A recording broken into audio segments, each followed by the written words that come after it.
बहुत समय पहले की बात है। रंजना नाम की लड़की आर्मी में भर्ती हुई थी और बड़ी ही ईमानदारी के साथ अपना काम करती है।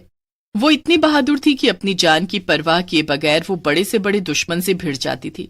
इसलिए उसके नाम के चर्चे हर फौजी की जुबान पर थे और कुछ लोग तो उसका नाम तक लेने से डरते थे। तभी एक रात जब रंजना सो रही थी, उसे खबर मिलती है। रंजना, हमें खबर मिली है कि सतपुड़ा के जंगलों में जानवरों की तस्करी हो रही है। तुम्हें उन्हें रोकने के लिए अभी के अभी वहां जाना होगा। Okay, yes sir.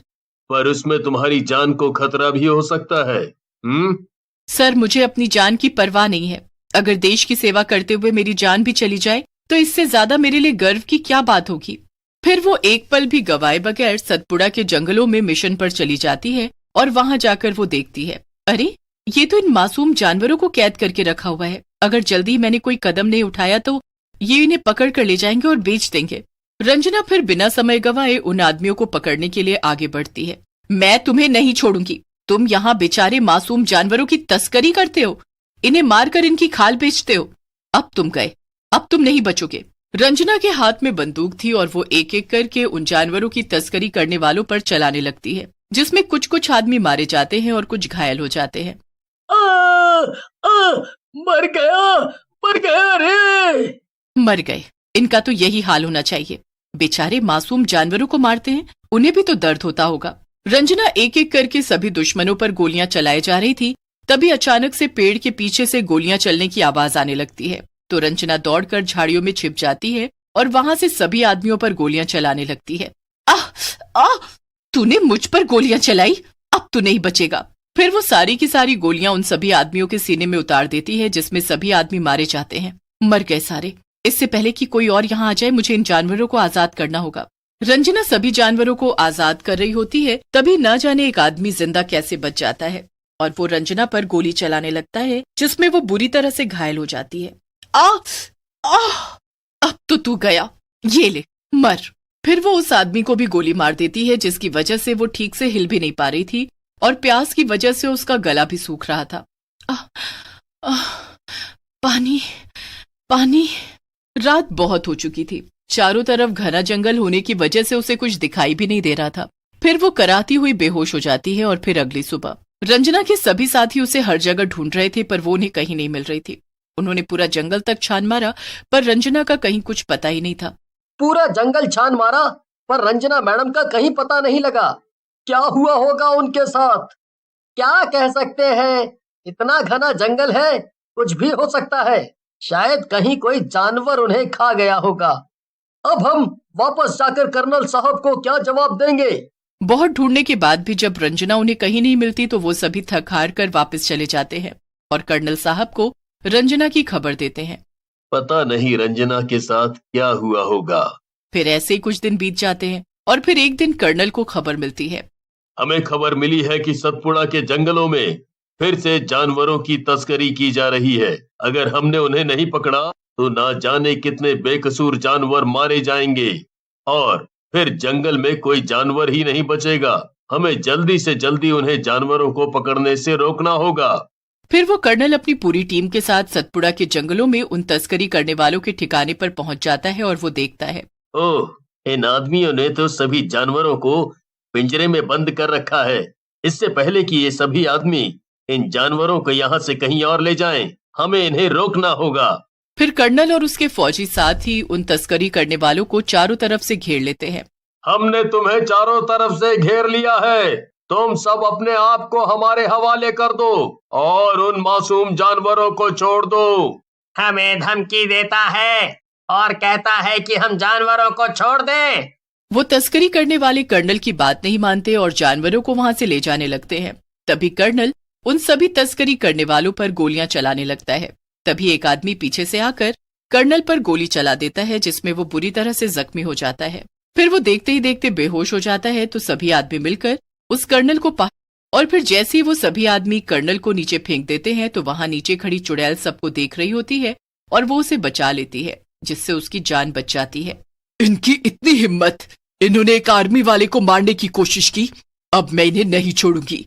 इससे पहले कि कोई यहाँ आए, मुझे कर्नल साहब को एक सही जगह पहुंचाना होगा जहां इनकी जान को कोई खतरा ना हो। फिर वो चुड़ैल कर्नल को एक सही जगह पहुंचा देती है और पूरी रात उसके पास बैठी उसके होश में आने का इंतजार करने लगती है। नहीं, मैं इन्हें ऐसे नहीं छोड़ सकती, मुझे इनके होश में आने तक इनके पास ही रुकना होगा। और फिर जैसे ही कर्नल को होश आने लगता है वो चुड़ैल वहां से गायब हो जाती है। मैं यहाँ कैसे? मेरे सर पर तो चोट लगी थी, फिर मैं बच कैसे गया? कर्नल अपने चारों ओर देखता है पर उसे वहां कोई नजर नहीं आता और वो अपने आप को ठीक भी महसूस कर रहा था। उधर सभी आदमी उसे मरा हुआ जानकर खुश हो रहे थे। मर गया ससुरा, बड़ा नाक में दम कर रखा था इसने। अब हमें जल्दी से इन सभी जानवरों को किसी और दूसरी जगह पहुंचाना होगा। यहाँ इन्हें रखना खतरे से खाली नहीं है। वैसे भी सुबह तक की ही तो बात है, फिर वो लोग आकर इन्हें ले जाएंगे और हमें हमारे पैसे मिल जाएंगे। उधर कर्नल को समझ नहीं आ रहा था कि इतने ऊपर से गिरने के बाद भी वो बच कैसे गया।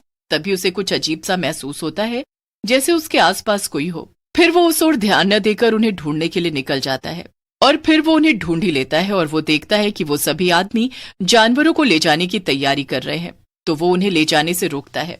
जाते कहाँ हो? पहले अपने बाप से तो मिल लो, फिर इन मासूम जानवरों को पकड़ना। ये तो मर गया था, फिर ये बच कैसे गया? पकड़ो इसे। फिर वो सभी आदमी मिलकर कर्नल को पकड़ने के लिए भागते हैं, तो कर्नल उन सभी आदमियों के ऊपर बंदूक से गोलियां चलाने लगता है। तभी उसकी बंदूक की गोलियां खत्म हो जाती हैं। ओह, इसमें तो गोलियां ही नहीं है।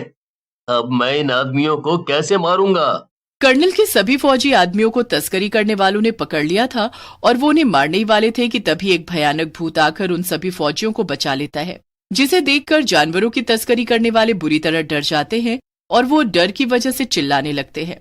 भूत, बचाओ बचाओ। ये देखकर फौजी खुश होते हैं। तभी एक आदमी पीछे से आकर कर्नल के सर पर बंदूक रख देता है और फिर जैसे ही वो उसे मारने के लिए गोली चलाने लगता है, तभी वहां एक चुड़ैल आकर उस आदमी की बंदूक छीन लेती है। तेरी इतनी हिम्मत, तू एक फौजी को मारेगा? तुझे तो मैं अभी मजा चखाती हूँ। फिर वो चुड़ैल उसके हाथ से बंदूक छीन लेती है और हवा में उड़ती हुई ले जाकर कर्नल के हाथ में पकड़ा देती है। कर्नल साहब, इन्हें मत छोड़ना, मार डालो इन्हें। कर्नल और सभी फौजी चुड़ैल और भूत को उनकी मदद करते देखकर हैरान थे, तो चुड़ैल और भूत उन सभी आदमियों को पकड़ लेते हैं और पकड़कर कर्नल के हवाले कर देते हैं और फिर वो चुड़ैल और भूत दोनों ही भयानक हंसी हंसने लगते हैं। तुम दोनों कौन हो और हमारी मदद क्यों कर रहे हो? क्योंकि तुम एक फौजी हो और एक अच्छे इंसान भी, और मैं भी एक फौजी थी और मैं भी यहाँ पर जानवरों की तस्करी करने वालों को पकड़ने आई थी और उसी बीच में घायल हो गई। कई दिनों तक मैं ऐसे ही भूखी प्यासी इसी जंगल में पड़ी रही और फिर मेरी मौत हो गई। मैं भी एक फौजी हूँ और जानवरों को बचाते बचाते मेरी मौत हो गई। फिर सभी आदमी उस चुड़ैल और भूत को देखकर उससे बचकर भागने लगते हैं। जाते कहाँ हो? फिर वो भूत और चुड़ैल एक एक करके सभी आदमियों को पकड़कर कर्नल के हवाले कर देते हैं। फिर कर्नल उन सभी आदमियों को जानवरों के पिंजरे में बंद कर देता है।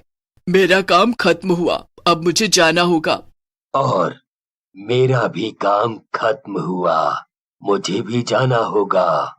तुम दोनों एक सच्चे फौजी हो, मैं तुम्हें सैल्यूट करता हूँ।